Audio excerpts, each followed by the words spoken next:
Hello everyone, मैं सौरभ आपका स्वागत करता हूं इन्फॉर्मेटिव चैट में। अमूमन हर कोई अपनी जमा पूंजी को बढ़ाने के बारे में सोचता है, जिसके लिए वो इन्वेस्ट करते हैं। इन्वेस्टमेंट के कई एवेन्यूज़ को डिसाइड करते वक्त कई फैक्टर्स उसे इन्फ्लुएंस करते हैं, जैसे कि रेट ऑफ इन्वेस्टमेंट, फिर rate of inflation, time value of money, और इन फैक्टर्स में और एक फैक्टर है टैक्स रेट, यानी जो हमें इन्वेस्टमेंट पे प्रॉफिट होता है उस पर लगने वाला टैक्स।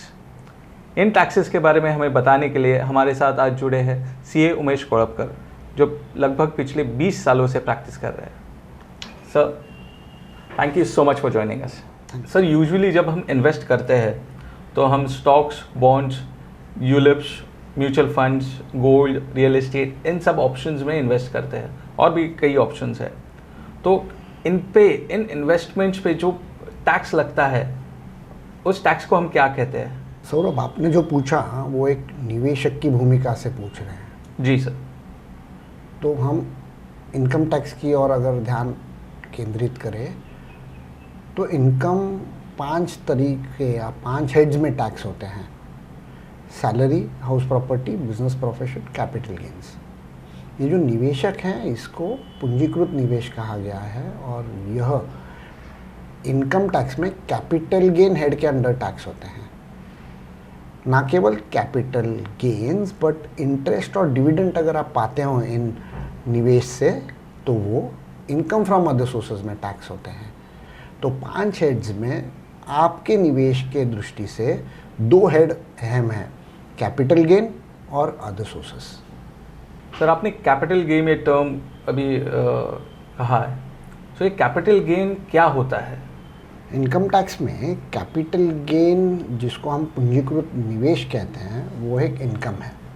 वो इनकम किसके लिए एप्लीकेबल है? अगर कोई निवेशक कैपिटल एसेट को ट्रांसफ़र करता है और उस ट्रांसफ़र के समय होने वाले प्रॉफिट को कैपिटल गेन कहता है। यानी कैपिटल एसेट है क्या? जैसे आपने कहा, शेयर्स कैपिटल एसेट है, रियल इस्टेट कैपिटल एसेट है अगर आप बिल्डर डेवलपर नहीं है तो, गोल्ड कैपिटल एसेट है अगर आप ज्वेलर नहीं है तो क्या कैपिटल एसेट नहीं है? बैंक एफडीज हुए, एनएससी हुए।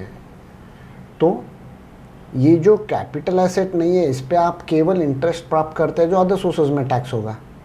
और जो कैपिटल एसेट है, जब आप उस कैपिटल एसेट को ट्रांसफ़र करोगे, सेल करोगे, रिलिंग्विश करोगे, तब होने वाले इनकम को कैपिटल गेन कहते हैं। कैपिटल गेन 2 तरीके के हैं: शॉर्ट टर्म और लॉन्ग टर्म। सर, तो कैपिटल एसेट गेन्स को शॉर्ट टर्म और लॉन्ग टर्म में कैसे क्लासिफाई किया जाता है? हमारे इंडिया में capital gain long term, short term के सेग्रीगेशन के लिए holding duration of capital asset important है। यानी वो जो कैपिटल एसेट है, अगर हम 12 महीना, 24 महीना या 36 महीना होल्ड करते हैं तो उसको शॉर्ट टर्म मानते हैं। उससे ज़्यादा अगर होल्ड करते हैं तो उसको लॉन्ग टर्म मानते हैं। तो कौन से एसेट्स है जो 12 महीने के लिए एलिजिबल है? इक्विटी शेयर्स जो लिस्टेड है, units of UTI mutual fund जो लिस्टेड है, और कोई भी इक्विटी लिंक्ड स्कीम है, यह 12 महीने के एलिजिबल है। यानी अगर आप कोई भी शेयर्स 12 महीने के अंदर खरीद के बेचोगे तो आपके लिए शॉर्ट टर्म एसेट्स और शॉर्ट टर्म गेन अट्रैक्ट होगा। 24 महीना किसके लिए है? रियल इस्टेट के लिए अगर आप इन्वेस्टर हो तो। और 36 महीना किसके लिए? अदर एसेट्स जैसे कि गोल्ड हुआ, बॉन्ड्स हुए, उनके लिए 36 महीने हैं। यानी अगर हम इस 12, 24 और 36 महीने के अंदर कोई चीज़ लेके बेचेंगे तो कैपिटल गेन बेचने वाले साल में आपको भुगतान करना है, या लॉन्ग टर्म माना जाएगा। सर, स्टॉक्स और म्यूचुअल फंड्स पे जो प्रॉफिट होता है उसे कैपिटल गेन में इंक्लूड किया जाता है। तो जो स्टॉक्स और म्यूचुअल फंड्स पे डिविडेंड हमें मिलता है, क्या वो भी कैपिटल गेन में फॉल करेगा? डिविडेंड, जो लाभांश भी कहा जाता है, यह कंपनी और म्यूचुअल फंड अपने यूनिट और शेयर होल्डर को जो प्रॉफिट है उसमें से शेयर करती है। इसीलिए निवेशकों के लिए डिविडेंड यह अदर सोर्सेज में टैक्स होने वाला इनकम है, और डिविडेंड यह पीरियोडिक कोई भी काल का क्यों ना हो, यह अदर सोर्सेज में ही टैक्स होगा। इसके ऊपर बाकायदा कंपनियां म्यूचुअल फंड TDS डिडक्ट करती है, जिसका TDS क्रेडिट अपने निवेशक अपने कंप्यूटेशन में प्राप्त कर सकते हैं। सर, हम यूजुअली एक टर्म सुनते हैं ESOP, जो एम्प्लॉय को एम्प्लॉयर से कंसेशनल रेट पे मिलता है। तो ये जो कंसेशनल रेट पे जो ESOP का ऑप्शन मिलता है एम्प्लॉय को एम्प्लॉयर से, वो कैसे टैक्स्ड होता है? देखिए, ESOP का फुल फॉर्म है एम्प्लॉय स्टॉक ऑप्शन प्लान। कोई भी एम्प्लॉयमेंट ज्वाइन करता है, और अगर एम्प्लॉइंग कंपनी लिस्टेड है या नॉन लिस्टेड है, बट अगर वो कंपनी है तो वो एक एग्रीमेंट करती है एम्प्लॉय के साथ। क्या एग्रीमेंट होता है कि अगर वो एम्प्लॉय 5, 7, 9 या कोई और साल तक उस कंपनी के साथ जुड़ा रहेगा, तो उस एम्प्लॉय को एम्प्लॉयर कंपनी शेयर्स देती है काफ़ी कंसेशनल रेट पे। क्या है ये लॉयल्टी रीपेमेंट है। और एम्प्लॉय को करना क्या है, उस 5, 7, 9 साल के दौरान पूंजी जमा करनी है, और जब उस पर वो शेयर वेस्ट होते हैं, वेस्ट होना मतलब अधिकार प्राप्त होना, तब वो शेयर्स वो अपने एम्प्लॉयर से खरीद सकता है कंसेशनल रेट में। ये हुआ ESOP। अब हम उदाहरण के तौर पे लेंगे, कंपनी ने अपने एम्प्लॉय को कहा अगर आप 5 साल के लिए रहोगे तो आपको हम 1000 शेयर 80 रुपये में देंगे। तो एम्प्लॉय रहा 5 साल।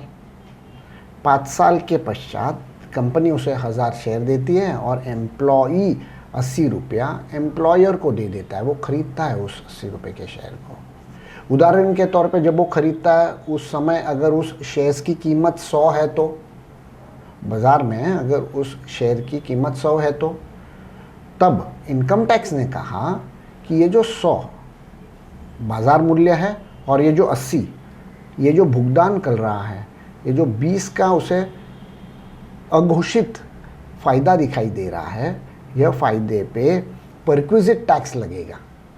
मतलब है इनकम टैक्स ही। एम्प्लॉयर 20 रुपये पे जो कुछ उसका टैक्स बनता है वो TDS के नज़र से काट लेगा। अब प्रश्न आएगा दूसरा, एम्प्लॉय अगर 2 साल बाद उसे बेच दे, तो बेचते समय अगर उसका भाव 250 रुपया है, 250, बेचते समय उसको कैपिटल गेन होगा 250 माइनस 100, ना कि 80। और वो जो 250 माइनस 100 है, ये 100 था क्या, जब ESOP लिया तब का बाजार मूल्य था, तो उसे 150 रुपये में कैपिटल गेन भरना है जब वो बेचेगा तब। और अगर ये शेयर लिस्टेड है तो 12 महीने के अंदर अगर बेचा तो शॉर्ट टर्म गेन होगा, अगर वो 12 महीने के पश्चात बेचा तो लॉन्ग टर्म कैपिटल गेन होगा। मेरा अगला सवाल ये है कि कोई इंडियन इन्वेस्टर फॉरेन स्टॉक्स में इन्वेस्ट करे, यानी ऐसा स्टॉक जो इंडियन स्टॉक एक्सचेंजेस में लिस्टेड ना हो बल्कि किसी ओवरसीज स्टॉक एक्सचेंज में लिस्टेड हो, तो फिर उस पर जो उसे प्रॉफिट होगा उसे कैसे टैक्स करेंगे? भारतीय निवेशक अगर भारत के बाहर शेयर्स स्टॉक में इन्वेस्ट करे तो हमें कैपिटल गेन ही भरने आएगा, बट कैपिटल गेन के पैरामीटर्स थोड़े अलग होंगे। जैसे अगर भारतीय निवेशक न्यूयॉर्क में नैस्डैक कंपनीज में इन्वेस्ट कर रहे हैं तो क्या RBI के फॉरेन एक्सचेंज रेगुलेशंस फॉलो हो रहे हैं? बिल्कुल कर सकते हैं। दूसरा, अगर हम यहाँ से पैसे ओवरसीज़ कंपनी में इन्वेस्ट करते हैं शेयर्स में, तो एक तो RBI के रूट्स है क्या जानना ज़रूरी है। अगर वो फॉरेन एक्सचेंज के तहत खरीदते हैं तो कैपिटल गेन बेचते समय लगेगा, जैसे भारतीय शेयर्स के लिए लग रहा है। एक फ़र्क यह है कि फॉरेन एक्सचेंज में, फॉरेन इक्विटी एक्सचेंज में अगर माल बिक रहा है तो ड्यूरेशन 24 मंथ्स का गिना जाएगा, ना कि 12 मंथ्स का। तो समझना क्या है, समझना यह है कि भारतीय निवेशक अगर वहाँ के इक्विटी में इन्वेस्ट करता है जो भारत में लिस्टेड नहीं है, तो लॉन्ग टर्म शॉर्ट टर्म के लिए 12 महीने का चेक मत रखिए, 24 महीने का रखिए। दूसरा, वहाँ पे भी तो टैक्स होगा, जिस देश में हम इन्वेस्ट कर रहे हैं वहाँ पे भी तो टैक्स होगा। उस टैक्स को विद होल्डिंग टैक्स कहते हैं। उस विद होल्डिंग टैक्स का आपको benefit Indian capital gain tax में भी ले सकेंगे। तो एक निवेशक को जानना क्या है, 3 चीज़ें, क्या आरबीआई के तहत यह इन्वेस्टमेंट हो रही है, दूसरा लिस्टेड अनलिस्टेड पैरामीटर में आप क्या 12 और 24 महीने देख रहे हैं, तीसरा भारत में यह कैपिटल गेन बोल के ही टैक्स होगा, बट ये जो विद होल्डिंग टैक्स हुआ है वहाँ पे, उसके यहाँ पे उस निवेशक को बेनिफिट मिलेगा। सर, जब कोई इन्वेस्टर रियल एस्टेट प्रॉपर्टीज़ में इन्वेस्ट करता है और upon sale of that investment जो प्रॉफिट होता है, तो उसे कैसे टैक्स किया जाएगा? Real estate investor, real estate निवेशक, इसे लॉन्ग टर्म और शॉर्ट टर्म कैपिटल गेन में ही टैक्सेस को ऑफर करना है। ड्यूरेशन क्या है रियल इस्टेट के लिए? 24 महीना। तो अगर एक निवेशक 24 महीने के अंदर अगर कोई घर या जगह लेकर बेच रहा है, उसे शॉर्ट टर्म कैपिटल गेन लगेगा। अगर 24 महीने से ज़्यादा है तो लॉन्ग टर्म कैपिटल गेन लगेगा। समझना क्या है इस चीज़ में, रियल इस्टेट में अगर आप 150 की चीज़ 100 में बेच रहे हैं तो कैपिटल गेन के लिए आपको 150 ही लेना है। वैसे ही बायर के लिए भी अड़चन है। क्या अड़चन है बायर के लिए? अगर वो 100 रुपये की चीज़ 80 में खरीद रहा है तो ये जो 20 रुपया है, ये 20 रुपया उसके लिए income from other sources, gift के तहत टैक्स होगा। तो कैपिटल गेन का तो ख्याल रखना ही है बेचते समय रियल इस्टेट में, और ख़रीदते समय अदर सोर्सेस का ख्याल रखना है। और निवेशक को ये देखना ज़रूरी है कि वो इंडेक्स वैल्यू के कम भाव से ना खरीदे। सर, जब कोई इन्वेस्टर ऐसे ऑप्शंस में इन्वेस्ट करे जहाँ पे उसे income in form of interest हो, तो फिर इंटरेस्ट इनकम को कैसे टैक्स किया जाता है? अनुभव यह है कि इनकम टैक्स एक्ट में सब इंटरेस्ट को टैक्स नहीं किया जा सकता। कोई इंटरेस्ट ऐसा भी है जो एग्जेम्प्ट है, जैसे पीपीएफ का इंटरेस्ट। कौन सा सेक्शन है? 10(11). वैसे कई गवर्नमेंट बॉन्ड्स के इंटरेस्ट है जो टैक्स एग्जेम्प्ट है और सेक्शन 10 में इन्यूमरेटेड है, मेंशन्ड है। तो एक निवेशक को बहुत जानना ज़रूरी है, क्या वो निवेश करने जा रहा है उस इंस्ट्रूमेंट के इंटरेस्ट को टैक्स लायबिलिटी अट्रैक्ट होती है या एग्जेम्प्ट है। दूसरा, जैसे आप एनएससी है, नेशनल सेविंग सर्टिफिकेट बोलो, या यूलिप्स है या ईएलएसएस है, ये जो है ये ना केवल इंटरेस्ट बट री इन्वेस्टमेंट बेनिफिट के लिए भी इन्वेस्टर देख सकता है सेक्शन 80C में। तो इंटरेस्ट या अदर सोर्सेज में टैक्स होगा, अगर टैक्सेबल है तो इंटरेस्ट एग्जेम्प्ट भी हो सकते हैं, और री इन्वेस्टमेंट या बेसिक इन्वेस्टमेंट 80C के लिए भी अट्रैक्ट होता है। यह भी इन्वेस्टर निवेशक को जानना ज़रूरी है।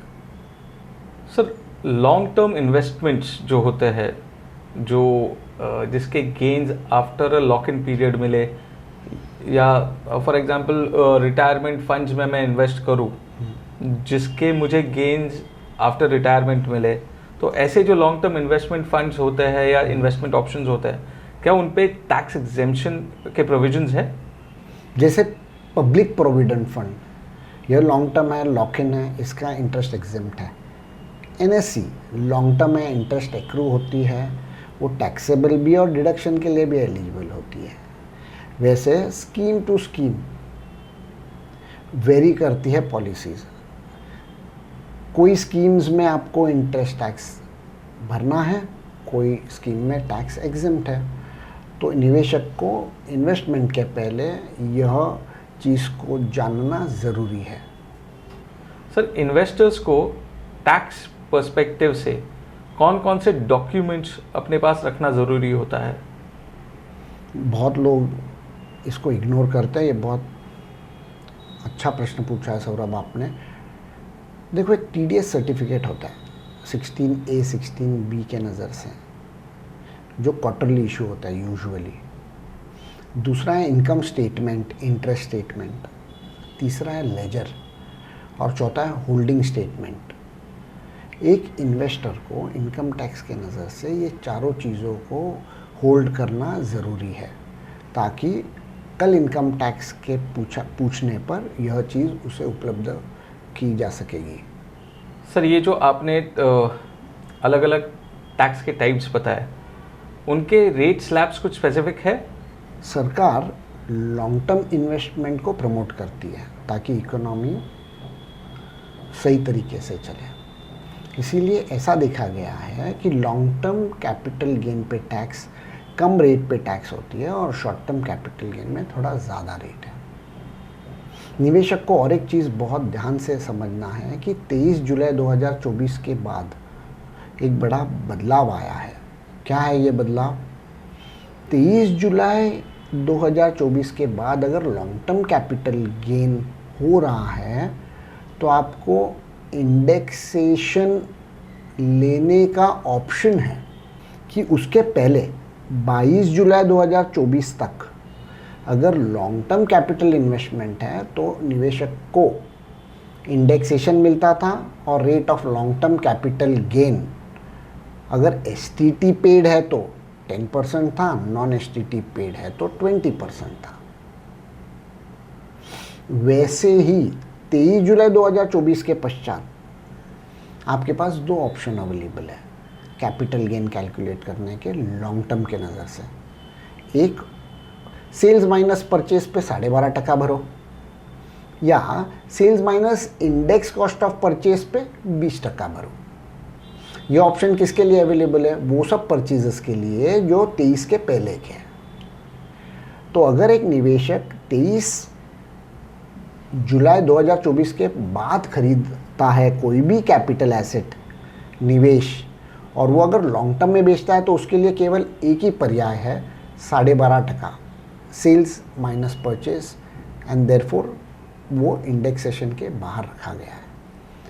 शॉर्ट टर्म को लेकर 23 जुलाई 2024 के बाद अब 20% लगेगा, पहले 15% था। और ऐसे ही शॉर्ट टर्म कैपिटल गेन जो 15 का 20 हुआ, ये तो STT पेड इन्वेस्टमेंट के लिए है। इन्वेस्टमेंट पे जो टैक्स लगता है उसमें रिसेंटली कोई मेजर चेंजेस इंट्रोड्यूस किए गए हैं? कई चेंजेस में दो मुख्य चेंजेस है क्या है। एक है ELSS, equity linked saving schemes, और दूसरा है ये इंडेक्सेशन जो पहले प्रश्न में देखा गया था। अभी ELSS में क्या है, अगर निवेशक सालाना 2.5 लाख के अंदर प्रीमियम भर रहा है तो उसको टैक्स बेनिफिट अवेलेबल है। अगर यही प्रीमियम 2.5 लाख के ऊपर अगर सालाना है तो यह बेनिफिट विड्रॉ कर दी गई है।